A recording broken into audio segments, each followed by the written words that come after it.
C'est la priorité absolue pour des milliers de chercheurs dans le monde entier, trouver un traitement pour lutter contre les dégâts parfois irréversibles causés par ce virus sur l'organisme humain. Plusieurs remèdes sont à l'étude. Certains laboratoires fonctionnent 24 heures sur 24. Charlotte Casanova fait le point. Ceci n'est pas un simple ver qui jonche les plages à marée basse. C'est surtout un espoir de guérison pour les patients atteints du coronavirus. Son hémoglobine lui permet de fixer 40 fois plus de molécules d'oxygène qu'une hémoglobine humaine.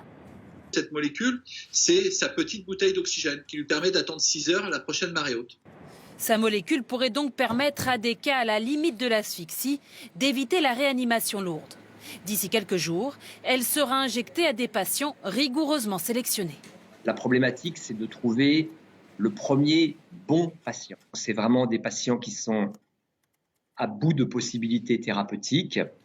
Et deuxièmement, il faut quand même que ce soit des patients qui ne soient pas moribonds. Au départ, seuls 10 patients feront partie de cet essai. Un toutes les 48 heures pour s'assurer qu'il n'y a pas d'effets indésirables graves. Les résultats sont escomptés d'ici la fin du mois. À la fin de la semaine, ce sont les premières conclusions de Discovery qui sont attendues. Une expérience menée dans toute l'Europe. 3200 malades y participent, dont 800 en France. 4 traitements expérimentaux sont testés sur les cas les plus graves.